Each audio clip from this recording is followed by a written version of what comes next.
चीज़ आपको बताते हैं कि मान लीजिए आप अपना नोट्स बना रहे हैं, ठीक है।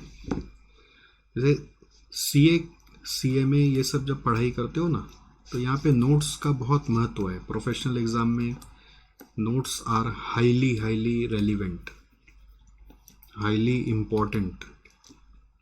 क्यों? क्योंकि सारा पढ़ाई बहुत टेक्निकल होता है। जो भी आप पढ़ाई करते हैं वो पढ़ाई टेक्निकल है, मतलब आसान नहीं है इतना कि बस खाली सुनने से काम हो जाएगा। नोट्स हम लोग क्यों बनाते हैं, इसका रीज़न है कि आपको बाद में रिकॉल करने काम है। हम लोग यहाँ पे लेस टाइम में, क्लास का जो टाइम है ना, ऐसे कोई लेस नहीं है, मतलब फिर भी बोलते हैं लेस टाइम में मोर कंटेंट देने पे विश्वास रखते हैं, ठीक है।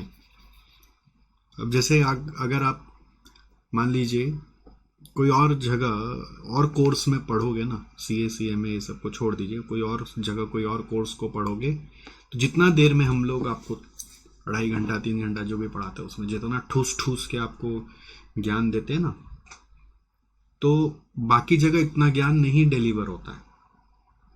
अगर उसको एक्चुअल में इम्प्लीमेंट करवाना तो इतना ज्ञान नहीं होता।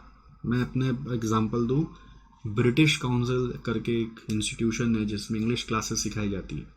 तो एक बार मैं इंग्लिश क्लासेस करने गया, वहाँ पे भी 3 घंटे की क्लास होती थी, और 3 घंटे में अगर वो कुछ हम लोगों को सिखाते थे तो वो मैक्सिमम टू मैक्सिमम, जैसे उनका जो करिकुलम होता था उसमें एक छोटा सा टॉपिक उठाते थे और वही 3 घंटा चलाते थे, और कभी कभी वो भी 2 दिन चलता था। मतलब वो लोग बहुत ज़्यादा लोड नहीं देते थे, क्योंकि वहाँ पे फोकस ये करते थे ज़्यादातर कि जितना मैं सिखाऊं उतना इफेक्टिवली सिखाऊं, उतना बहुत अच्छे से लोगों को आ जाए। अब हम लोगों के साथ प्रॉब्लम क्या है कि हम लोगों को पूरा कोर्स को जल्दी से जल्दी ख़त्म करना होता है, तो वो अच्छे से आ जाए वाला थ्योरी हम लोगों का नहीं रहता। हम लोगों का रहता है कि एक कॉन्सेप्ट समझाओ, उस कॉन्सेप्ट का 2 सम करा दो, फिर नेक्स्ट कॉन्सेप्ट में चलो। अब बच्चा सीखा नहीं सीखा ये चीज पे उतना जोर क्लास में कितना दिया जाएगा। अगर वो एक एक बच्चे पे अगर ध्यान दिया जाएगा तो सिलेबस लंबा हो जाएगा ना, टाइम ड्यूरेशन लंबा हो जाएगा, तब तक आपका दूसरा सब्जेक्ट ही छूट जाएगा। तो हम लोगों के ऊपर एज अ टीचर बहुत प्रेशर रहता है कि हम जल्दी से जल्दी आपका कोर्स को ख़त्म करें, और ऑफ कोर्स उसमें ये नहीं कि कॉम्प्रोमाइज़ कर दें, हम लोग कंटेंट भी क्वालिटी पूरा देना चाहते हैं।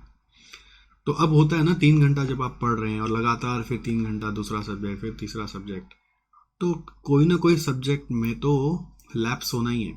चाहे मेरे में होगा, चाहे अकाउंट्स में होगा, चाहे टैक्स में होगा, माइंड बोलेगा अब नहीं ले पा रहा हूँ, तो उस समय नोट्स इम्पॉर्टेंट हो जाता है। इसलिए आपको नोट्स क्या चीज़ के लिए हेल्प करता है? To return back to the concepts, वापस देखने के लिए, for revisiting the technical things which sometimes आप हो सकता है क्लास में थे तो भी माइंड में ले नहीं पा रहे थे, ठीक है। दूसरा एक और फायदा होता है, ये नोट्स जितना अच्छे से बनाते हो ये आपको एग्ज़ाम के पहले दिन जो सबसे कम समय होता है उसमें रिवीजन में भी यही नोट्स हेल्प करता है for revision the day before exam. और वो बहुत इंपॉर्टेंट होता है डे बिफोर एग्ज़ाम का रिवीजन। अगर वो ढंग से हो जाता है तो हम लोग पास हो ही जाते हैं, ठीक है। इसलिए नोट्स बनाते समय बहुत ध्यान देना पड़ता है। कुछ बेसिक चीज़ मैं हमेशा अपने स्टूडेंट्स को बोलता हूँ, आपको वापस रिमाइंड कर देता हूँ, और आप चाहें तो ये सब पॉइंट्स अपने लिए लिख के रख लीजिए जो आपको फ्यूचर में किसी और सब्जेक्ट में भी काम आएगा। और अगर आपने अभी भी अपना नोट्स ढंग से नहीं बनाया हुआ है तो आप हर सब्जेक्ट का इसी फैशन में नोट्स बनाएंगे। तो सबसे पहला आता है आपको पेज नंबरिंग प्रॉपर रखना चाहिए अपने नोट्स में। नोट्स मतलब जिसमें आप अपना नोट्स लिखते हो उसमें पेज नंबरिंग प्रॉपर होनी चाहिए। सेकंड नंबर आता है उस नोट्स का पूरा इंडेक्स बनना चाहिए। इंडेक्स मतलब कॉपी का फर्स्ट पेज में इंडेक्स। अब इंडेक्स में बहुत बार बच्चे चैप्टर वाइज इंडेक्स बनाते हैं, खाली चैप्टर नेम और पेज नंबर लिख देते हैं, chapter name and page number. But ये इंडेक्स से बेटर इंडेक्स एक और क्या होता है पता है? चैप्टर नेम के साथ साथ अगर आप उस चैप्टर का नाम हेडिंग में देकर उसका जितना टॉपिक्स आप क्लास में पढ़ते हो ना, उस टॉपिक्स का आप इंडेक्सेशन करें। तो वो सबसे ज़्यादा इफेक्टिव इंडेक्स होता है। ठीक है, इवन और भी डिटेल में जाना हो तो तीसरा लेवल का इंडेक्स बनता है जिसमें चैप्टर नेम भी आएगा, ठीक है, टॉपिक्स का नाम भी आएगा, और थर्ड नंबर आता है उस टॉपिक का क्वेश्चन नंबर। क्वेश्चन नंबर भी जो है, मान लीजिए इस टॉपिक का ये हुआ तो वो यहाँ पे पेज नंबर में आ जाएगा। इससे क्या फ़ायदा होता है कि इसमें हो सकता है शुरुआती समय में आपको टाइम बहुत लगेगा, बट डे बिफोर एग्जाम साए साए करके आप रिवीजन करोगे। आपको पता है क्वेश्चन नंबर 5 देखना है तो क्वेश्चन नंबर 5 में खटाक करके घुस जाओगे। अब इसी में आपको इंडेक्स में पढ़ते पढ़ते मार्क कर लेना चाहिए कि इसमें से कौन कौन सा टॉपिक बहुत इंपॉर्टेंट है। आपको मैंने सिखाया ABC एनालिसिस करते रहना चाहिए। A मतलब होता है बहुत इंपॉर्टेंट है, बहुत हार्ड है। B मतलब थोड़ा सा इंपॉर्टेंट है, ज़्यादा हार्ड नहीं है, बट एक ट्रिक है। C मतलब इजी है। तो ABC एनालिसिस संग संग करना चाहिए। तो मे बी आप C का नहीं लिखा, बट A और B तो लिखते चलो, बाकी सब सही है। सो ये लिखते रहने से आपका डे बिफोर का रिवीजन बहुत तगड़ा होता है। अब ये इंडेक्स आपने अभी तक बनाया नहीं होगा, अगर कोई सब्जेक्ट अभी भी पढ़ना बाकी है तो उसमें बनाओ। इस सब्जेक्ट में नहीं बनाया तो एक दिन बैठ के बना लो, ज़्यादा समय नहीं लगेगा। आगे का चैप्टर्स का बना लो, ठीक है। जब जागो तभी सवेरा वाला कॉन्सेप्ट है। तीसरा, अपने नोट्स में जो मार्जिन सेक्शन होता है उसको भी बहुत अच्छे से यूज़ करना चाहिए। कैसे? जैसे कि अगर आपको कोई भी चीज़ टेक्निकल लगा तो सबसे पहले, जैसे आप वीडियो क्लासेस करते हैं आजकल, तो उस वीडियो का टाइम नोट कर लेना चाहिए, ठीक है। मान लीजिए अगर लाइव ऑनलाइन चल रही है, लाइव ऑनलाइन में हम कैसे नोट करें, तो उस समय आप मान लीजिए एक अंदाज होता है ना, इतना बजे क्लास चालू होती है तो कितना देर बाद ये कंटेंट आया। जैसे मान लीजिए क्लास 11 बजे चालू हुई और आप ध्यान दे रहे हैं कि 12 बजे सर ने एक बहुत अच्छा चीज़ पढ़ाया, तो अप्रॉक्स ड्यूरेशन लिख लीजिए 1 घंटा के आसपास।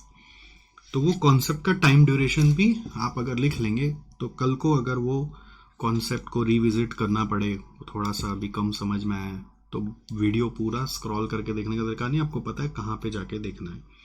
और वीडियो में नॉर्मली जब आप लाइव क्लास करते हैं तो सुविधा नहीं होती है, बट वीडियो क्लास में एक और सुविधा होती है बुक मार्क क्रिएट करने का। वीडियो क्लासेस में सबके सॉफ्टवेयर में ही रहता है जनरली बुक मार्क, या जिसको अपने टैग्स भी बोलते हैं। वो टैग्स आप क्रिएट करके छोड़ सकते हैं कि जब कभी भी मेरे को वापस ज़रूरत लगेगा तो मैं वो पर्टिकुलर पोर्शन ऑफ वीडियो वहाँ से देखूंगा। मार्जिन में आपको, जैसे कोई रनिंग में कोई क्लास में ना बहुत बार कुछ अच्छी बात सर बता देते हैं हिंदी में, तो ओन लैंग्वेज का नोट्स लिख लेना चाहिए कि ये अच्छी बात बताई सर ने, इसको फॉलो करना चाहिए, ठीक है। ओन लैंग्वेज का कुछ भी नोट्स लिख सकते हो आप। ओन लैंग्वेज का आप कुछ भी हिंट्स लिख सकते हो, कोई शॉर्टकट्स लिख सकते हो, कोई स्टोरी लिख सकते हो, ठीक है, जो सर ने नहीं लिखवाई। कोई स्टोरी लिख सकते हो, कोई हिंदी में कहानी जैसा कोई, जिससे कि आपको याद आ जाए। एग्जाम्पल, सर ने कोई कभी मम्मी का कहानी सुनाते हैं, कभी पापा का कहानी सुनाते हैं, पता चलता है वो भी कहीं ना कहीं कनेक्ट हो जाता है। तो अगर ऐसा कुछ होता है तो स्टोरी भी हल्का सा हिंट में लिख लेने से बहुत फ़ायदा होता है। मतलब कभी कोई ऐसा होता है कि जो लाइफ से जुड़ा हुआ होता है तो वो भी मार्जिन में लिख लो। बहुत लोग कॉपी के पीछे में भी लिखते हैं, मार्जिन में भी लिख लो। चौथा इंपॉर्टेंट फैक्टर होता है नोट्स लिखने का कि हमेशा एक हाइलाइटर रखना चाहिए। हाइलाइटर मतलब मैं ये नहीं बोलता कि वो फ्लोरेसेंट कलर वाला हाइलाइटर, मेरे हिसाब से एक रेड पेन होना चाहिए जिसको मैं हाइलाइटर की तरह यूज़ करूँगा। तो जो जो क्रिटिकल एरिया आता है उसको बॉक्स करते रहना चाहिए, कीप बॉक्सिंग इट। बॉक्सिंग करके पॉइंटर लगा देना चाहिए कि इसको मेरे को वापस देखना है। मैं बहुत बार क्लास में ऐसे, देखो, सम्स करते समय ऐसे पॉइंटर लगाता हूँ और जो क्रिटिकल चीज़ आता है उसको बॉक्स कर देता हूँ ऐसा करके। तो इससे क्या होता है कि जब नेक्स्ट टाइम आप अपना रिवीजन करते हो तो क्रिटिकल चीज़ छूटता नहीं है। इससे एग्जाम में परफॉर्मेंस बेटर हो जाता है। एक और बात बताता हूँ, सिंस इतना रेलिवेंसी है नोट्स का, आपको समझ में आ रहा है, अगर इतना ज़्यादा रेलिवेंसी यदि है आपके नोट्स का, तो एक बात और होती है कि जो नोट्स आप बनाते हो ना, उसकी क्वालिटी ऑफ पेपर अच्छी होनी चाहिए। Use good quality paper. इससे क्या होता है, गुड क्वालिटी नोटबुक, इससे क्या फ़ायदा होता है ना कि आपका